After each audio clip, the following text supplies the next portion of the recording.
Hi, this is Tony Hansen, and I am the president of the Dallas Genealogical Society for the 2023-2024 board session.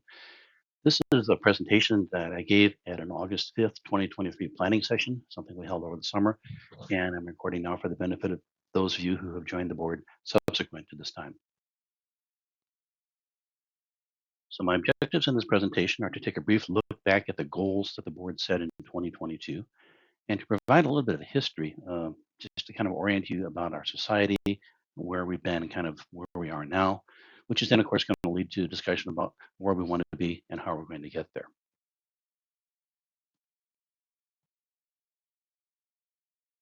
So the first objective that we set for ourselves in 2022 is to try to do something with the surnames that people provide as they join or as they renew their membership in the DGS. We have this information sitting in our Neon database, and we're not really doing anything with it. I had created a surname registry program several years ago. It was not very prominently displayed on the website. We've kind of given it a little more prominence with the latest website update, and our hope was that we could perhaps utilize that to get members engaged in sharing their surname information. Joanne Graham has been contacting new members and um, recording information in the newsletter as we get new members, and had taken a look at this. And as we looked at the surname program I had, we decided it was just really too cumbersome and too complicated to do anything with. And so we've kind of let the matter drop there, and it's still an issue we have yet to resolve. Next, we agreed that we would like to try to do more mentoring for new genealogists and to try offering some more beginner genealogy classes. And that is something that we've had some success at. I know Patty Huff Smith has done several presentations on her own and in conjunction with the Dallas Public Library. So we've had some success here, and we intend to continue trying to have this kind of a reach out. Another thing we would really dearly love to have is a nice little video that just kind of describes the society, kind of a 1 minute, 90-second kind of a thing. We did reach out and talk to a professional about this and found out a couple of things. Number one, they're looking for us to have a base of short little videos from events that we have, which we have not provided. And number two, hiring a professional to create a video for us is likely to be a pretty pricey thing. It's likely to be in the thousands of dollars. So again, this is another objective that is just kind of stalled out and needs to be revisited. We identified having a joint participation in events of the Dallas Public Library as something that is highly desirable. And again, over the past year, we've been pretty successful at partnering with the Dallas Public Library and having some crossover between their events and our events. So we've had some success there, and would like to continue to emphasize that in the coming year. A project that was just emerging last year was an Oakland Cemetery Records project. The Oakland Cemetery is an old historic cemetery in the city of Dallas, and it got kind of overgrown. There's a group of people that have stepped up to cleaning up the library, making it look better, and they also have obtained and digitized a lot of records about some of the early burials. And a couple of our members, Susan Younger and Barbara Ware had been working very closely with Monica Newberry and the Oakland Cemetery Board and working on getting all of the information organized and digitized, available to the Oakland Cemetery people who are managing, because they need to have access to these records, as well as getting the original records placed on the seventh floor in the archives of the Dallas Public Library. So this has been a very active and quite successful ongoing project that had its roots starting last year. We have a couple of wiki pages that one that we sponsor, which just means that we get to have our logo on there, and one that we maintain information about. So, City of Dallas and Dallas County. And one of the things we identified is that we need to update the logo on the Dallas County one, which is the one that we sponsor. That hasn't been done yet. I did just recently reach out to the Family Search people asking them for some instructions on just exactly how to change that, and haven't heard back from them. But both of these pages are things that would be likely, or that we definitely could go in there and I think do some work to update the information and make some additional information available to make it more beneficial for people who go to the Family Search Wiki looking for information about our area. We identified a desire to have a video library, and this has been partially addressed in a couple of ways. Todd Dedeker, our webmaster, has gone in and done a nice job of grouping our videos on YouTube. So you can go and look at different playlists, general meetings, special interest groups, things like that. And also, I mentioned that we updated the website last year, and we've made the videos a much more prominent component of the website. We feel that they're a very valuable resource, right up there with our cemetery records and other things. So they are much more visible, much more obvious, and hopefully are going to be more available and viewed more by people. We also agree that it'd be a good idea to periodically run some help wanted articles in our newsletter, just identifying specific positions and identifying the skill set and trying to solicit some people to volunteer for those things. In fact, if you looked at the September newsletter, you'll see that Michelle Cohen just ran an ad in there looking for some help on the newsletter committee itself. So it's a good example of how that can and probably will be used going forward. Next, I'd just like to take a look back at our history, particularly for those of you who have not been as very closely associated with our society. I just think it's important to have a kind of a good general understanding of what we as an organization have been and where we've come from. So this was the oldest picture of the board of directors I could identify, 1988, 1989, and it was a fairly large board. And well, just for the style of the time, it's just fun to look back. Our organization actually has its roots traceable back to the 1930s. There was a group of people that took steps to create a genealogical society at that time, and it actually existed for several years. But if you look at the goals and objectives from 1930, they're pretty recognizable and not much different from where we stand today. So truly, we can trace our roots back to this period in time. In fact, in 1933, the Young Society made its first documented donation to the Dallas Public Library. Somebody, E.B. Comstock, had actually traveled to Washington, D.C., and transcribed some information from the 1850, 1860, and 1870 census for the city of Dallas, put it together in a book, bound it in a nice red leather cover, and presented it to the library, which unfortunately is kind of lost somewhere in the archives there. I inquired with the library recently to see if they could identify this book, and it doesn't seem to be there anymore, or at least not where anybody can find it. But anyway, that's the first donation I'm aware of that the Dallas Genealogical Society made to the Dallas Public Library. Of course, the 30s were pretty tumultuous times. We had Great Depression, we had dust storms, we had the roots of World War II, and actually the war itself. We had a war in Korea. So really, the period from 1933 to 1953, a 20-year span, not a lot happened amongst any kind of society anywhere in the United States, but particularly in the case of the Dallas Genealogical Society. From 1933, it just kind of faded into obscurity until a group of people got together again in the 1950s and resurrected it. So the first monthly meeting of the new society occurred in October of 1954, held at the old YMCA in downtown, formerly at 605 North Irving. And the local historical and genealogical society was formed again, I guess you would say, with John Plath Green elected as the first president. They got busy and immediately started producing a newsletter. So in February of 1955, they put out the first newsletter from the Dallas Genealogical Society, and they published a lot of stuff ever since. The first educational program was also held in February. It was a how-to session on genealogy made by a couple of prominent members, John Plath Green, the president, and Margaret Scruggs, whose name features prominently in the early history of the society. And again, the meetings were held at the YMCA downtown. The society was officially organized and registered for the state of Texas in November of 1955. On the 30th of February, actually, was when the original signers of our little Declaration of Existence signed that and submitted it to the Secretary of State. And as you can see, we've had logos since the 60s, and it has kind of changed and evolved into the present day stuff that we just did a couple of years ago. Our mission statement really hasn't changed much. I have proposed that we just kind of update it on the website so it just is a little more relevant. Not really changing, just kind of a rewording, but it's worth hearing. So I'm going to read it to you. One of the few slides I'll just read. The Dallas Genealogical Society is a nonprofit, tax exempt, Section 501c3 organization that provides resources and services of interest to family history researchers in or with an interest in Dallas and North Texas. We partner with the Genealogy and History Division of the Dallas Public Library to provide services and educational activities that cultivate and nurture an interest in family history research. We are committed to education, service, and preservation, and keeping abreast of new developments in genealogical resources, technology, and information providers while pursuing these three primary goals. One, to educate by creating, fostering, and maintaining interest in genealogy and family history. Number two, assist and support the Genealogy and History Division of the J.R. Central Library in Dallas, Texas.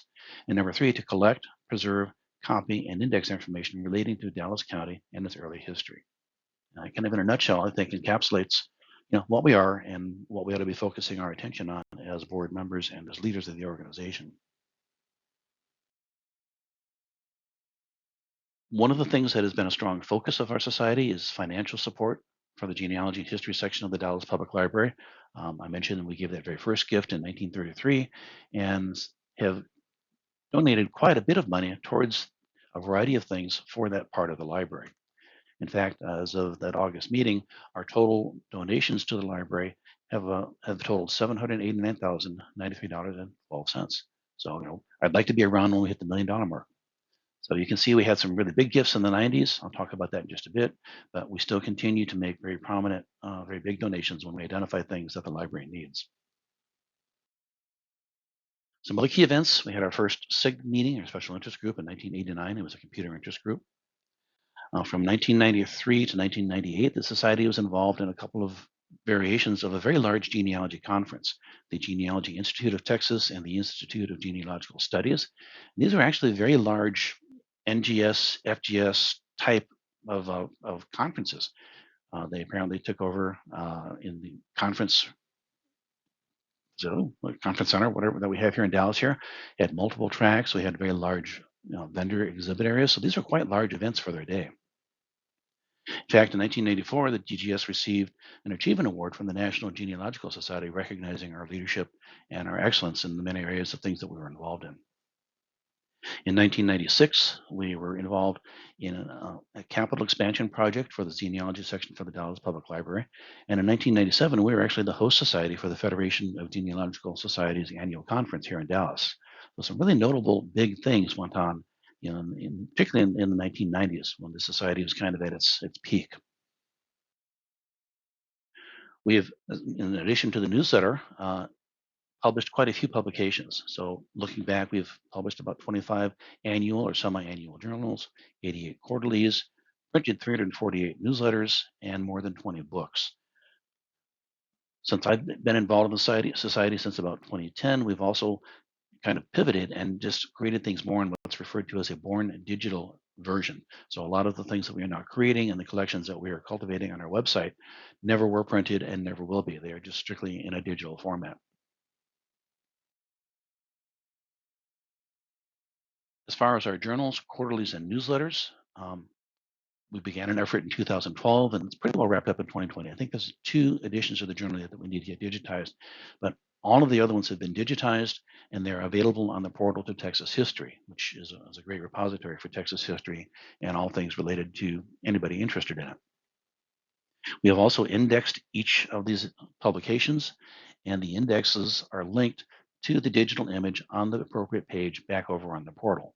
So absolutely anybody can come to our website, find the index, click on an article, and view it, as it was digitized and available, which is freely available on the portal. So this is what it looks like, and so we have a picture of the publication. We do have, on all cases, a PDF version of each document, which has been indexed, and an OCR function has been performed on it. So it is word searchable. This is one of the very few things that we place behind the member paywall. So you can see the note down there says that it's a DGS member login required to view this material. So the PDF version of this, which is really handy, is something we only make available to our members. But again, I want to emphasize that all of the articles are available on the portal to Texas History, and they're just literally a click away. All somebody has to do is to click on the appropriate title there on the index, and they will view the article. So, for example, if you wanted to look at the World War I archival records and photos at the J.R. Johnson Library, you could click on that link, and it will take you right over to the portal to Texas History, and there is the article. And you can just step through that page by page and read the entire article. In fact, read the entire publication. When we were looking at digitizing stuff, we took a real hard look at the documents and the articles that we had printed about cemeteries, and we decided that simply digitizing these documents really didn't make a lot of sense. And in the modern era, we felt that it was much more practical and useful to take this information and place it into an online searchable database. So that was a very large project, but it's something that we chose to undertake and something that is still ongoing to this day. In fact, we just added some records to the cemetery database just this week. I'm recording this right at the beginning of September. So, we're continuing to add information to this. So it is available again freely and publicly available to anybody that wants to come to our website and do a search. And we've got thousands of records in there. And so you can search them by name, by location. We record where we have information if somebody's had identified military service, and it is all available to anybody that wants to go and search it. And in fact, we've got, I think now just over 42,000 burial records. And again, not again, but the focus on what we're doing is the older historical cemeteries. There are a number of large commercial perpetual care cemeteries in Dallas, like Sparkman Hillcrest and Westland, that have very good online databases and records of their burials. So we have chosen not to include those because they are quite available to anybody else. We're focusing on the stuff that is more obscure and likely to be of interest to family history researchers and genealogists. For each of the cemeteries where we have burials recorded in our database, we also have a page full of information. Talks about where the cemetery is located, information from a historical marker, and in some cases, as you can see down at the bottom of this one, we're actually linking back to some articles that were published in our newsletter. So, much like looking at the index of the publication itself, here you can see that for this particular cemetery, there was an article written back in June of 1969 that's available on the portal of Texas History, and you can view it just by clicking the link on this page. And we've done that throughout the website, but particularly for the cemetery stuff, we have a lot of those. Barbara Ware, one of our longtime members, has also produced an online Yahoo map showing the location of all of the known cemeteries. And in many cases, we've identified photographs of what the cemetery looks like and provided some information about it. And this is likely to be a project you're going to hear about in the 2023, 2024 year. There's a number of these locations where we do not yet have pictures. We'd like to get that completed. So I think we're going to take that on as a project as a board and try to get that finished out and get pictures for every cemetery. We have been recognized with a number of rewards through the years. We've been recognized several times for our journals, our newsletter, uh, and our website. And so we're very proud of those rewards and we continue to compete. In fact, we just have nominated three things, I think, for 2023. So we've nominated for our website, our newsletter, and we have submitted a nomination for a volunteer of the year as well. So we're proud of what we've done, and we're very proud of the people who are doing what we're doing, and we're going to keep submitting and hopefully winning.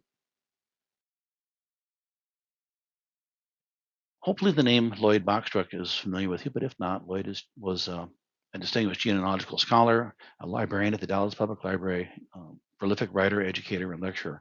And he spent 30 years as the supervisor of the genealogy section of the Dallas Public Library and is generally credited with establishing it among one of the top 10 genealogy libraries in the country. He did just an amazing job of expanding the collection and expanding the physical footprint of the section in the library, building it into what we all know and love and enjoy today. When he died in 2018, he donated all of his genealogy papers to the Dallas Genealogical Society, and we're very excited to get those until we actually showed up to collect them. And Lloyd talked about our organization than he did, if you know what I mean. What we were greeted with was a lot of boxes and a lot of folders and a lot of freebies, pieces of paper that needed a lot of love and attention before we could find a good place for them. He also donated a large number of his books from his collection, and so that's a picture of Susan Younger, who led the effort to get those things organized in the library, and then for the publications the Dallas Public Library did not have in their collection, moved out into there, and we're still working to find a home for a lot of those books as well. A large group of volunteers took on the effort of going through all of Lloyd's papers and getting them organized and in a shape where we could place them into the archive at the Dallas Public Library. And so this was something that took a great deal of effort over a number of months and was kind of fun project actually. It was enjoyable to go back and kind of sort through all those and kind of get to know Lloyd a little bit better. We did work very closely with the staff of the Dallas Public Library, making sure that what we were doing was in conformance with their standards and their requirements. And so the end product was quite a happy ending, and that we had, as you saw, all those boxes and papers and things that we started with, now all neatly organized in folders, labeled, and sorted in a logical way. And so we got As a result, 20 archive boxes full of all of the stuff that we gathered from Lloyd. And these, again, are all been placed now in the archives. And the filing cabinets where we temporarily housed all that stuff are gratefully empty and devoid of all of that stuff that we started with. So that was quite the project. I mentioned that we've been supporting the genealogy section of the Dallas Public Library, and one of the things that we did was we built a room. Actually, we just walled it off. There was an area in the library where we realized we could just put up a glass wall and set aside a corner of the eighth floor and create a digitization library. And so, if you're going to digitize stuff, you need a good digitization device. And so, we purchased this copybook system, a very powerful and quite expensive system to place in the room uh, to get that project started. There's an identical system in there right now that's been placed by Family Search. They have an effort where they've been sending teams of volunteers to come in and digitize out of copyright books in the collection.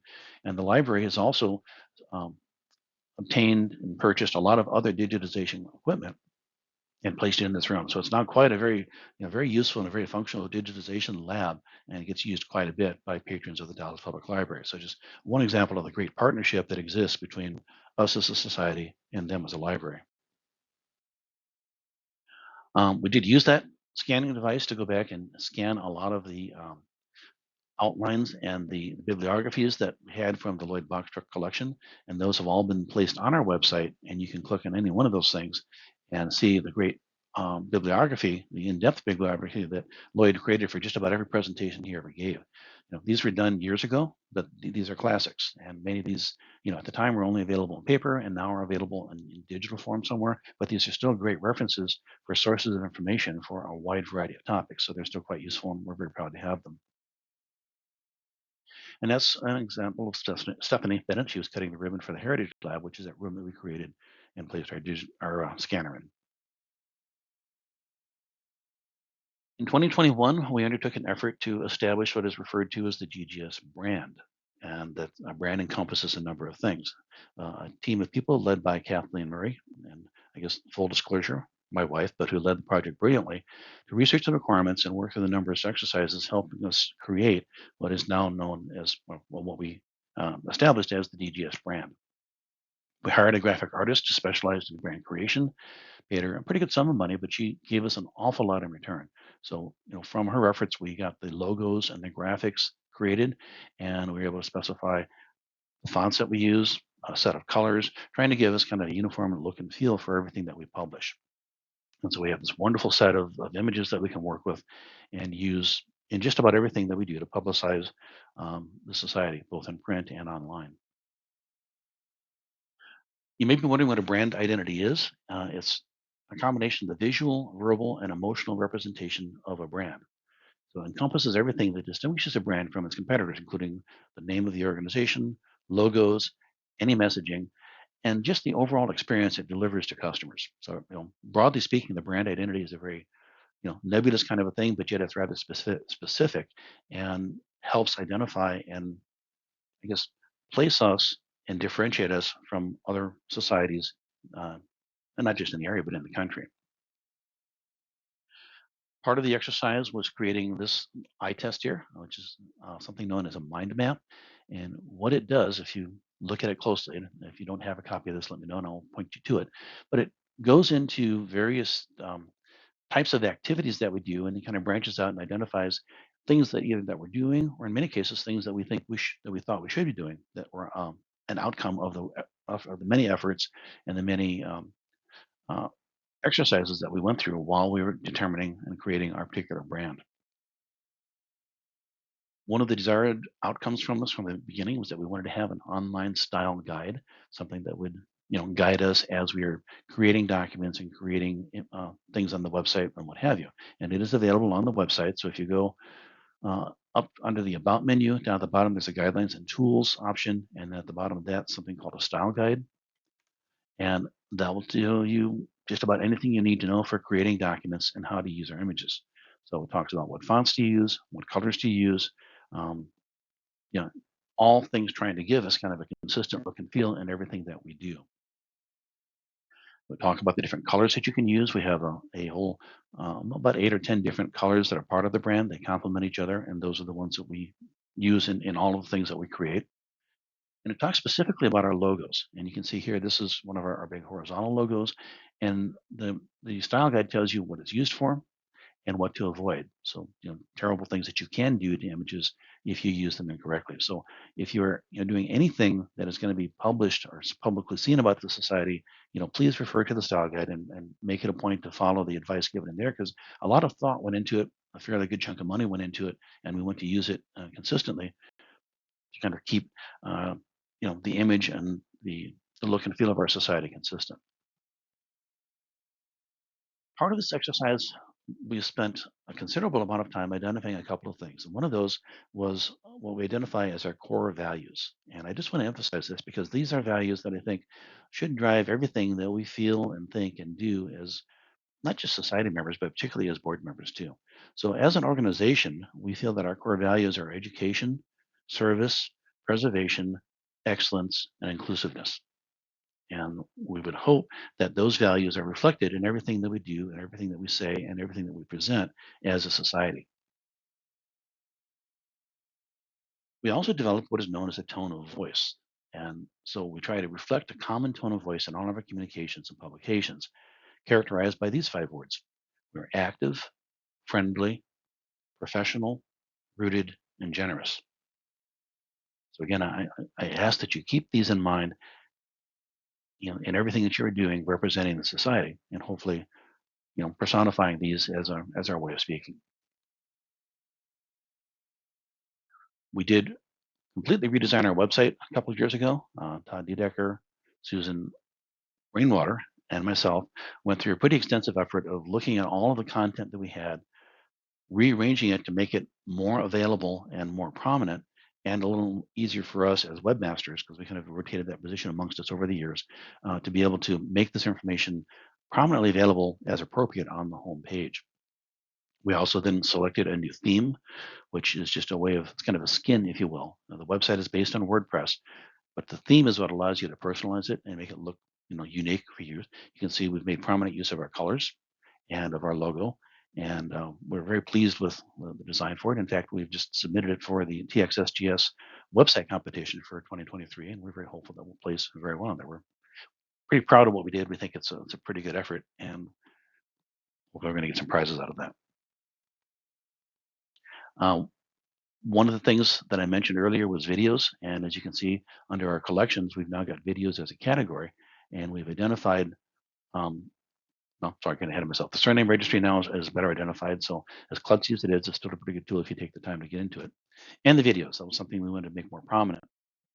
And so when you go to the videos page, you'll see that we have a pretty large description of what the video is, who the presenter is. So it's a little bit easier to make some of these prominent. And as we get more of these organized, we'll probably do some more sorting and categorizing to kind of have, German presentations and things in different categories to make it a little bit easier to find them. But we've got them a lot more prominent than we had been, and it's something we're continuing to work with.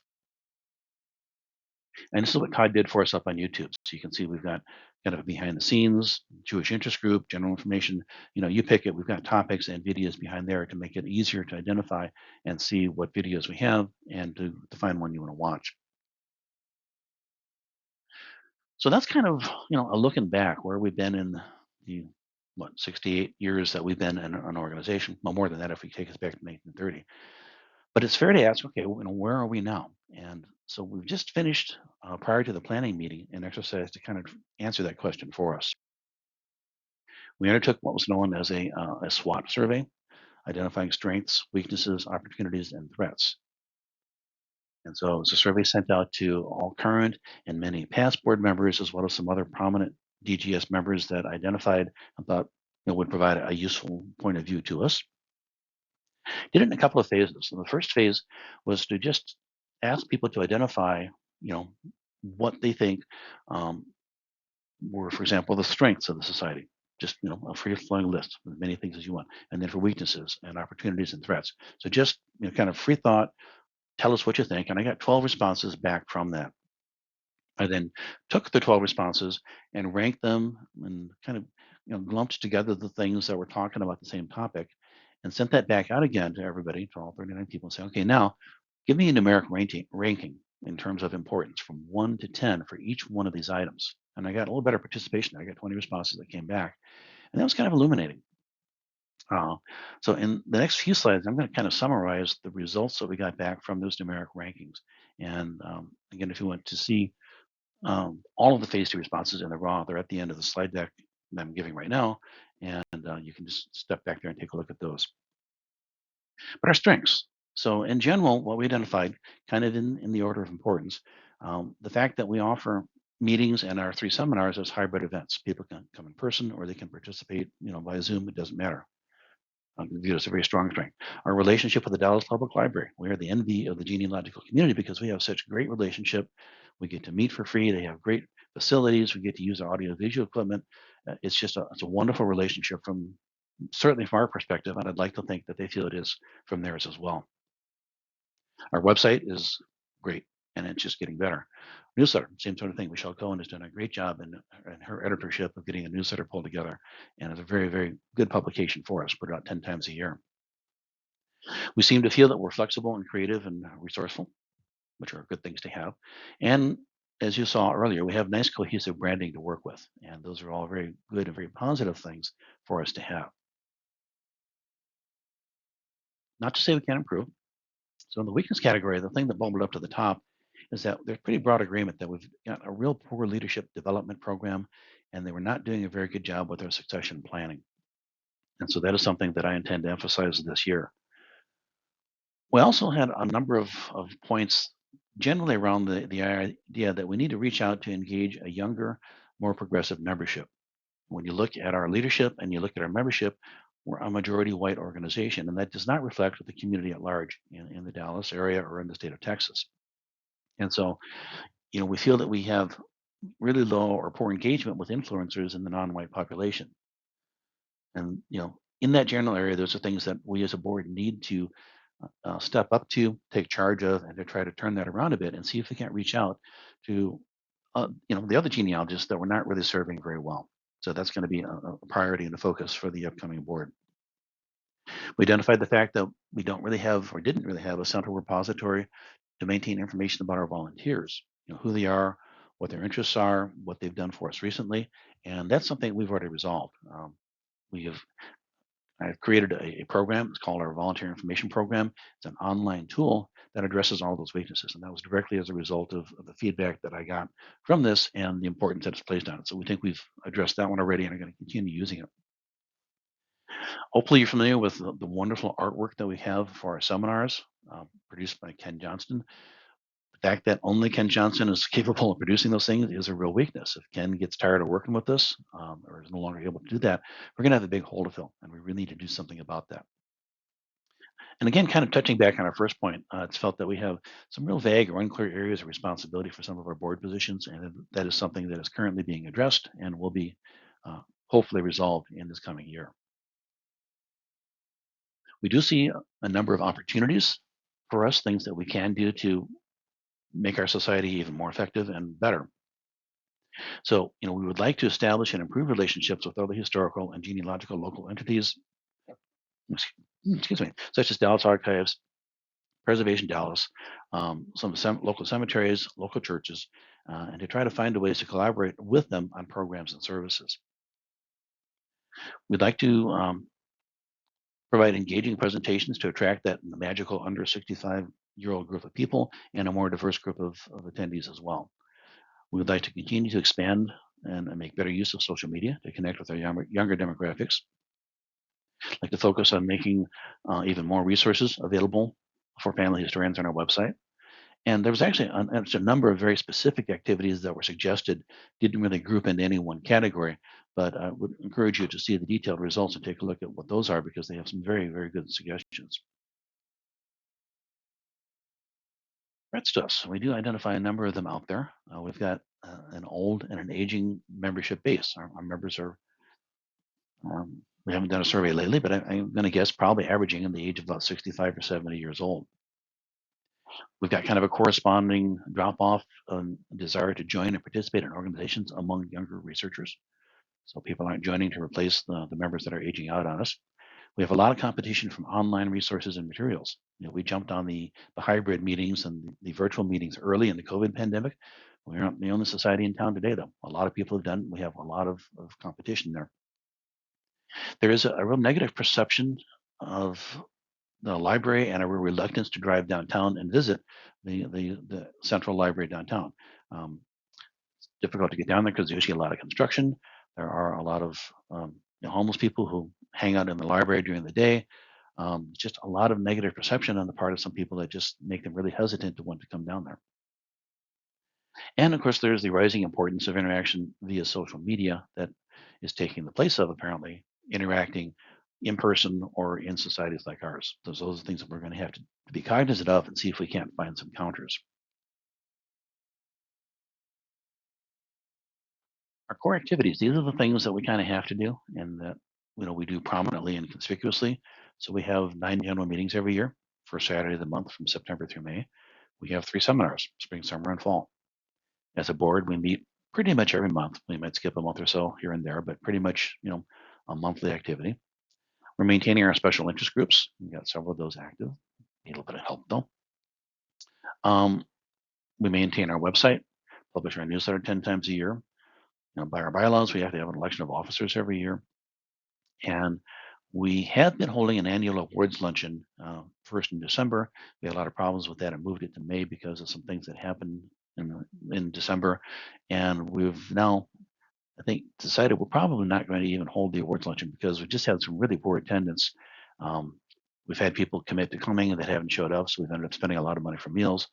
So I think you can scratch that off the list. Our sources of income, primarily, our biggest source of income are the 3 seminars that we have, just about 45% of our income. Our membership is about a quarter of that. We have something known as Benevity, which is something that Microsoft Corporation does for their employees. As employees work as volunteers in organizations like ours, if they keep track of their time and report it back to Microsoft, at the end of the year, Microsoft will write a check based on a per hour, you know, um, payment schedule they have and donate that money to the organization. And we have Todd Dedecker on our board who spends a great deal of time keeping our website looking great, serving as immediate past president and other things. And you can see Todd alone is accounting for 17% of our income last year. And then we have a lot of other smaller sources of income. We have some investment income. We get donations, North Texas Giving Day, a little bit of hospitality donation, and some interest on our savings account. Our expenses, um, seminar takes in a lot of money, but it sucks a lot of money out too. So about 22% of our expenses go back into paying for the things associated with seminars. 32% of those, what we're largely about, which is donations, money we turn right back around and invest, if you will, in the Dallas Public Library. About 14% of our income goes into paying for our information technology, our Neon membership database, website maintenance, and other things like that. About 7% for printing, 5% general meetings. We do pay pretty well our general meeting speakers. We pay about 5% of our income on credit card processing fees, and then smaller amounts. Insurance, we have a director's insurance policy to protect us against any kind of lawsuits. 5% for advertising, and then just a bunch of other stuff taking up about 6%. We have moved over the last year or two into an investment strategy, and we are trying to maintain a pool of investments. You can see we've got just over $47,000 kind of set aside for that. We maintain kind of our working funds and our checking account, and then anything that we don't really need to have actively available, we move over into a savings account and try to get just a pittance of saving off from that. But at the moment, at least as of August, as an organization, we had nearly $180,000 in cash available in those 3 different categories.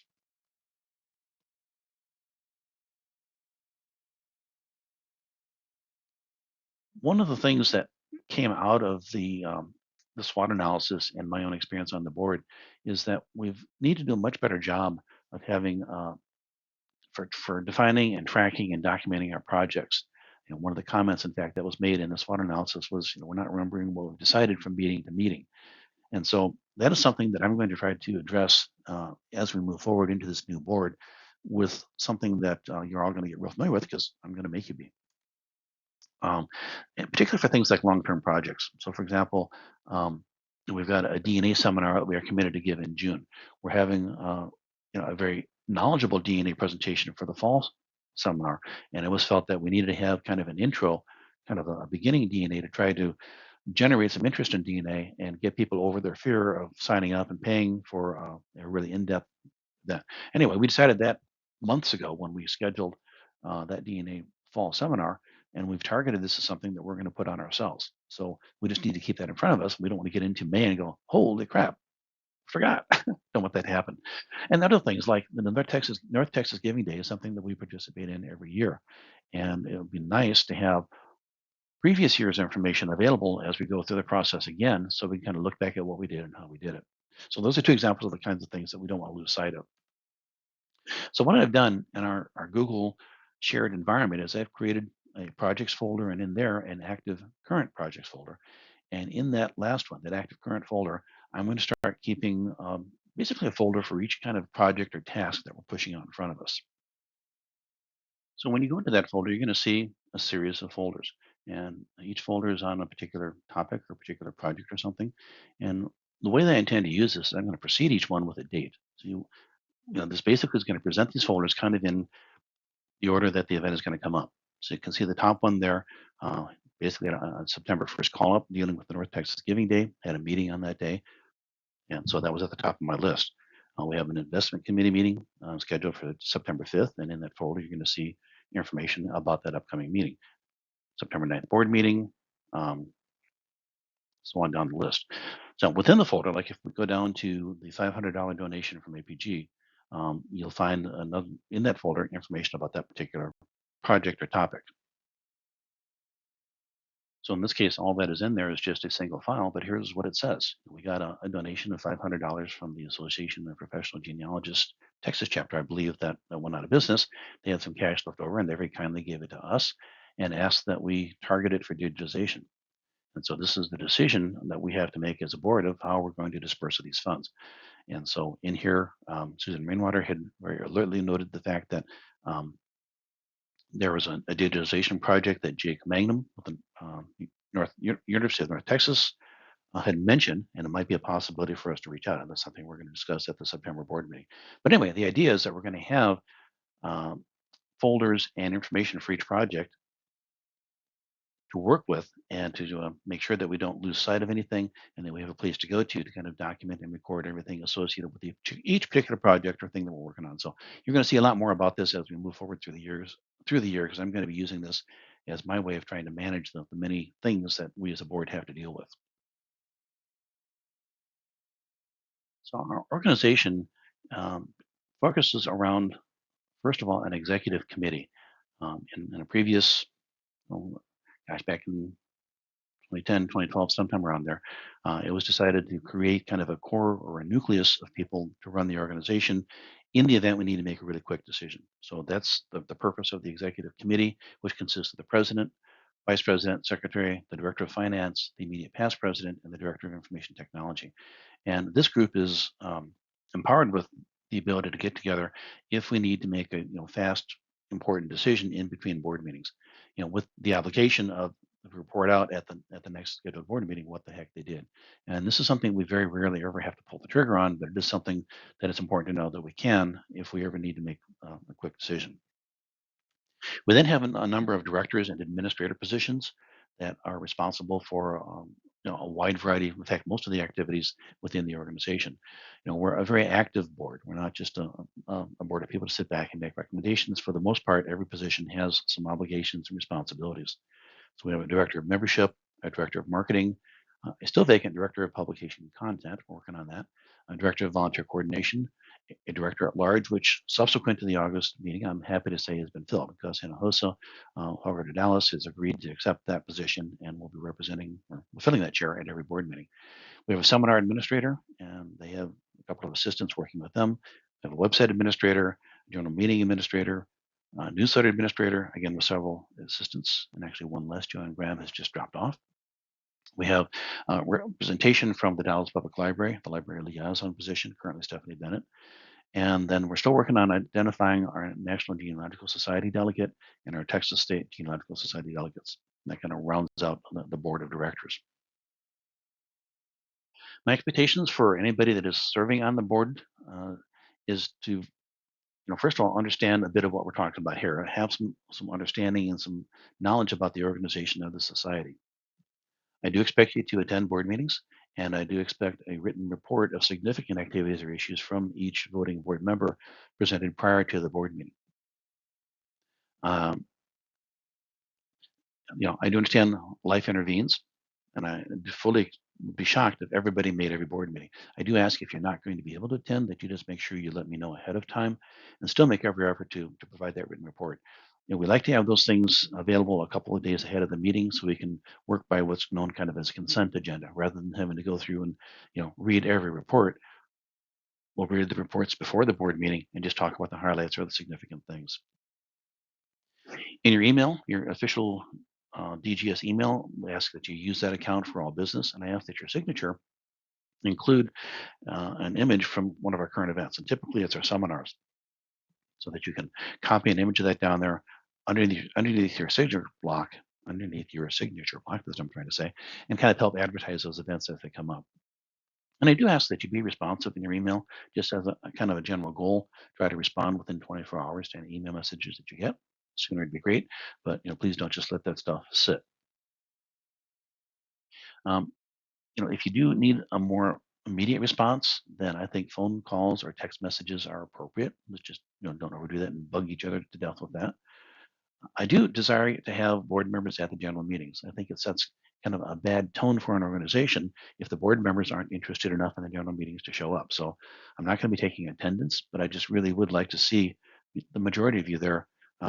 And again, I realize that there's things going to come up where you're not going to be able to make everyone, but please make an effort. Expenses. And this is one thing that can really knock an organization on its heels is getting a bad reputation about not being good stewards of the funds for the organization. So I just ask that you be familiar with and follow our established procedures for expending money on things that we're going to be paying for out of society funds. So as I mentioned, I plan to use a consent agenda approach for my board meetings, which means that your reports need to be submitted several days before each meeting. We're going to go through and uh, go through some project documents as I talked about this new organization in our projects folder. So hopefully those are going to already be updated. We'll run through the ones that we need to discuss so that the meetings are going to be more focused on issues, highlights, and problems with things to resolve and try to streamline them to cut down the amount of time that we have to spend in the board meetings. We're going to have a pretty consistent agenda. Um, we need to make sure that we've established a quorum. We have to have a majority of board members to take votes on things. We'll review previous minute meetings. Again, that should just be, have you reviewed them? Are they fine? Good. We'll let our library liaison, Stephanie, get in, have her say and leave. We've been holding her towards the end of the meetings, and I think that's just kind of unfair. So we're going to give her a chance to get in and get on with her business rather than listening to some of the stuff we have to talk about.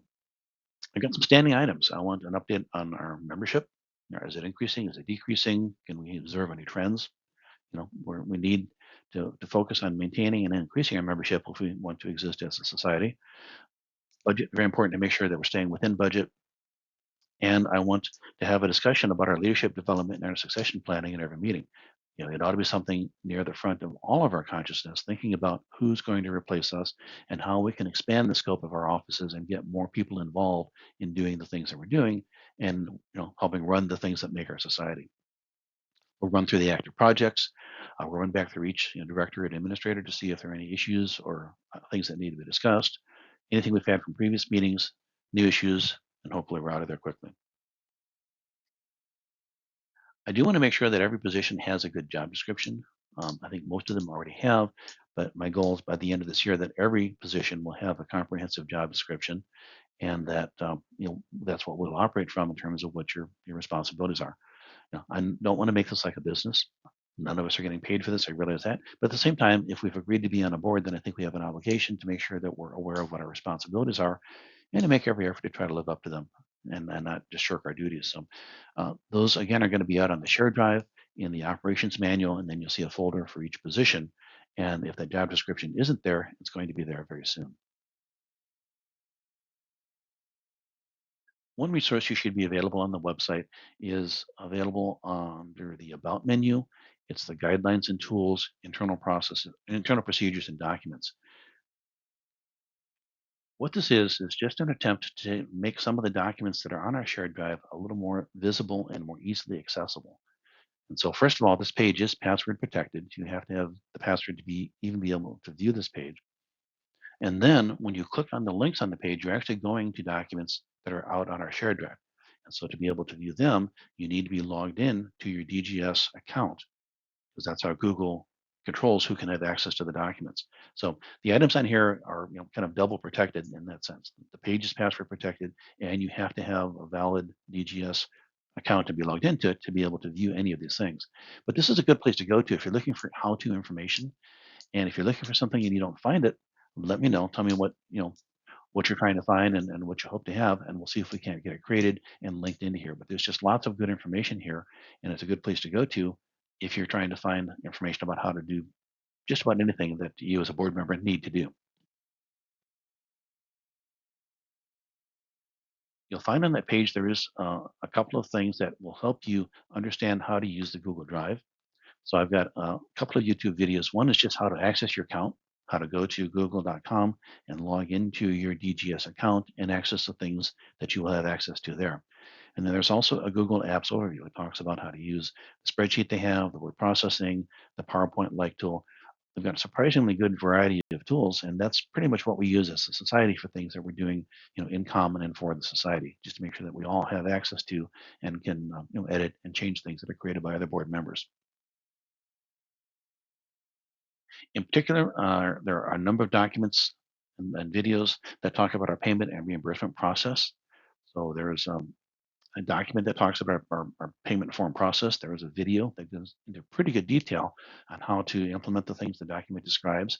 There's a chart of accounts. So when you start submitting documents for reimbursement, you'd be very helpful to say this is the account that you think it ought to be paid from. And then, of course, a link to the payment request form. But that video is probably the glue that holds all this together. I would encourage you, if you're not familiar with the process, to take a few minutes to watch that because it explains and demonstrates things pretty clearly, I think. So the way that our payment procedures work is you must create a payment form if you're responsible for having something charged on the DGS debit card, if you make a deposit into the DGS bank account, or if you have paid for something and you're submitting a request for reimbursement, a check request. These forms need to be approved by two officers. So one of them can be the treasurer. So Susan can be one of the authorizers. But when you create the payment form, then you need to send it to one other officer besides yourself and ask them via email to please approve it and forward it on to the treasurer. The exception to that is if the charge is for more than $1,500, in which case we're going to have two officers, excluding the treasurer, authorize the payment. And again, these are just some checks and controls we put in place to make sure that we can honestly say to our membership that we're providing good stewardship to our funds and the things that we're spending money on. So that is one thing that I'm going to be very firm about in making sure that we all comply with these because I don't want to be on the board that gets accused of mishandling funds. And with that, that is pretty much all the background information. Um, Again, at the actual planning conference, we had a great deal of discussion about things that we set as priorities and how we're going to handle stuff going forward for 2023. But hopefully, this will give those of you that were not able to attend that a good background and understanding of kind of where we came from, where we are, and at a high level, how we're going to get going. So, I look forward to working with you, and thanks for watching all of this.